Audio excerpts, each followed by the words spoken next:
So the moment that news broke, I think anyone who ever picked up a guitar or maybe just wore a band t-shirt probably felt it. Yeah. Today, we're just going to take some time, unpack the legacy of Ace Frehley, the original Spaceman, co-founder of Kiss. It's a lot. It really is a huge loss and, well, a complicated one, too. Ace passed away recently at 74. His family said it was after a fall. And it wasn't just like another news item. It genuinely felt like the entire guitar world, maybe a big chunk of rock history itself, just kind of held its breath for a second. Yeah. For so many musicians, so many fans, this really, really hit home. Yeah, I mean, if you're listening right now, chances are pretty high you were one of those millions, right? Whose whole musical identity, or at least part of it, was shaped by Ace's, like raw riffs, or just the sheer spectacle of Kiss. Oh, absolutely. So we're not just going to, read off a biography here. We want to explore the culture he helped build, maybe the chaos he went through, and the story behind that iconic mask. Yeah. The human side. Exactly. We're trying to get beyond just the fireworks and the makeup, Yeah. Understand the arc of the person, the loud, the laughing, the brilliant, but also sometimes the really troubled figure who honestly changed how rock and roll performance worked, and branding too. Okay, let's dive into that journey, starting right at the beginning. So Ace Frehley co-founded Kiss, early 70s? Yep, 73 officially. Right, and he came up with the Spaceman persona. That character, plus his guitar work, which was so intuitive, so powerful, that gave Kiss the theatrical edge, didn't it? That pushed them from clubs to just dominating stadiums. Completely. He played on all those classic tracks you think of, and he even had that massive solo hit, New York Groove. Yeah, which is still such a great track. But what's really fascinating, I think, about that time is why that persona, the Spaceman, resonated so much with millions. It went way beyond the music itself. So? Well, the persona felt real to him somehow. Like he seemed genuinely messy, brilliant, totally unpredictable. And yeah, underneath all the latex and the silver paint, you felt there was this deeply human guy. And he really showed up larger than life. I mean, think about the specifics, the theatrics he brought. This wasn't just a guitarist standing there. No way. This was the guy who literally rigged his own Les Pauls to billow smoke during solos and fired actual rockets off the headstock. The sources called it the whole kaboom. Yeah, the whole kaboom. Yeah. It was like part engineering, part costume design, and just pure rock and roll attitude all mixed together. And that's the point, right, where Kiss stops being just a band and becomes this cultural identity. Exactly. And that showmanship, it wasn't just for kicks. It was revolutionary for the time. They basically created a blueprint for, countless performers after them, not just in rock. I mean, across pop music, too. How to blend the theater, the merch, the music. Into one huge consumable experience. Yeah. We talk a lot about the commercial side. The lunchboxes, the action figures, the comics. The Kiss casket. Right. But let's think about the impact on the actual fan. Like maybe that kid who felt like an outsider, maybe growing up kind of like Ace himself did, in the Bronx. Yeah.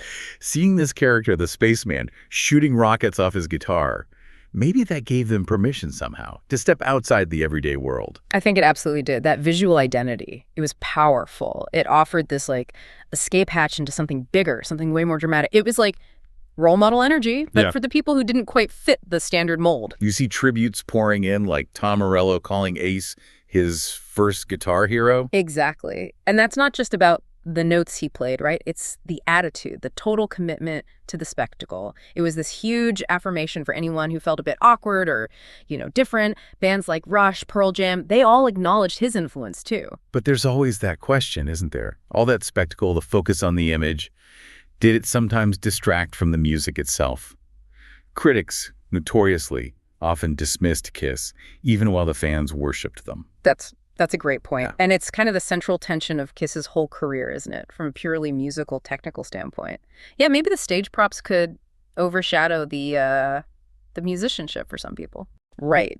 But the sources we looked at really emphasize that Ace's playing style, totally untrained, but pure instinct, rooted deep in the blues. That's exactly why those simple, heavy riffs just stick in your head. Like deuce or shock me. Exactly.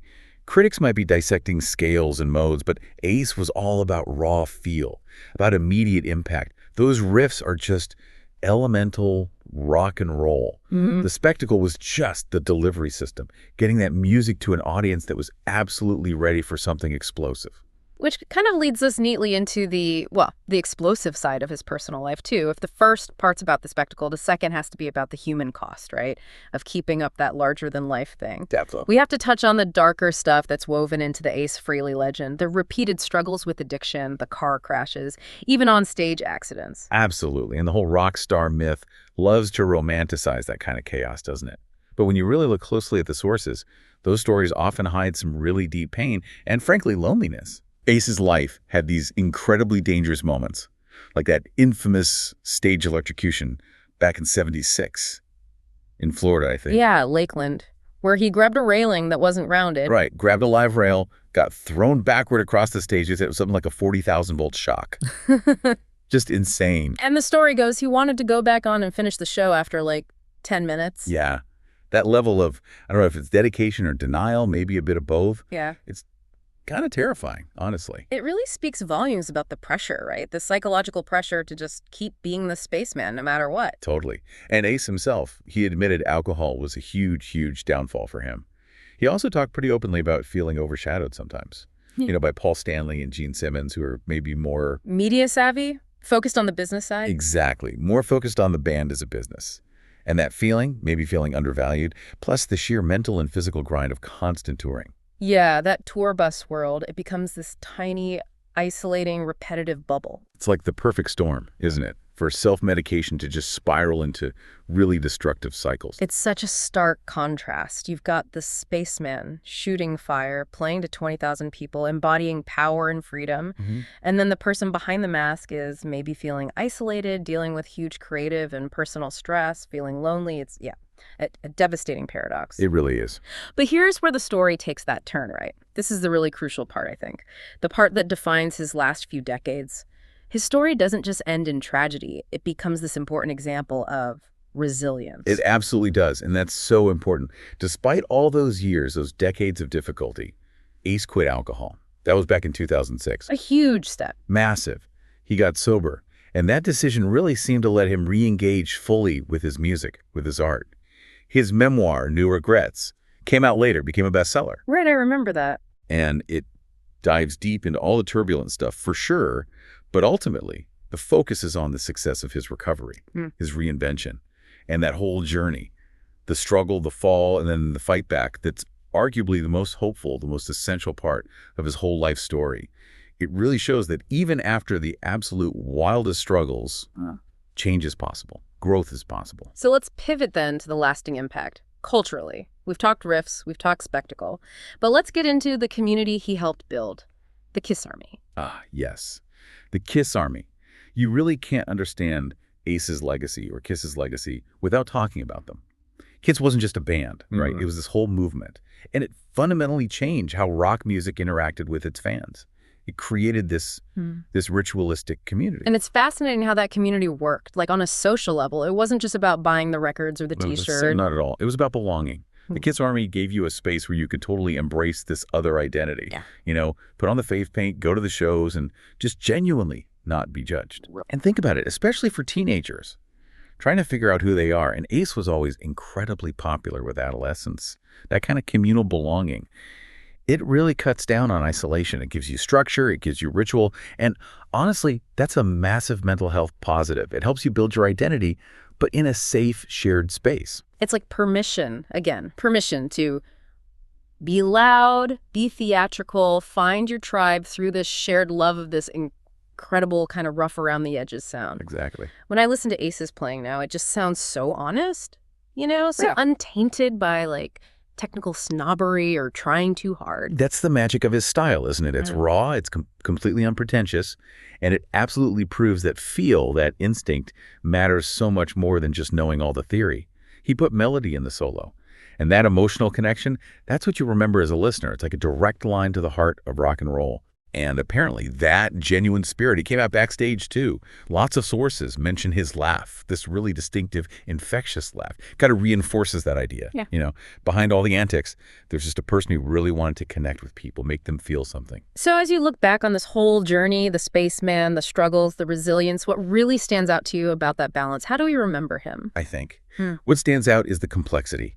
Ace Frehley left this incredibly vivid, complicated mark on the world. He was absolutely a performer who used theater and sound to make rock music feel epic, totally essential. Right. And at the same time, he was a human being who struggled mightily, fought really hard for sobriety, and found his way back to his art in the end. So yeah, we'll remember the noise, the smoke, the chaos, Yeah. but also the person who showed us that brilliance and brokenness can absolutely coexist. Yeah, that's really well put. And if this conversation has resonated with you listening, maybe take a moment later. Think about your own Ace moment. You know, the riff you tried to learn, the poster on your wall, maybe just the memory of finding your community through music. Yeah, definitely. And maybe a final thought for you to chew on before we wrap up. We've talked a lot about the origins of rock spectacle with Kiss. Well, next time, we're thinking of exploring how that evolved, moving from figures like Alice Cooper and Kiss all the way up to the kind of sustained, massive pop spectacles we see today. Okay. And the question we want to dig into is the psychological toll, which often gets hidden. Like, what impact does that level of sustained integrated theatrics actually have on the artist's mental health? And is the audience's demand for bigger and bigger spectacle ultimately sustainable for the performers themselves? Oh, that's fascinating. Yeah, the line between the art and the artist. Indeed. And actually, we found some pretty hilarious source material that gives a bit of a lighthearted take on that. Apparently, some of the most elaborate rock costumes ever made still look kind of amateur compared to what you might find in like an average high-end animal fashion show these days. Wait, an animal fashion show? Okay, that's a discussion I didn't know I needed. Right. So, until then. Take care of yourselves out there and maybe, play it a little louder tonight. For Ace!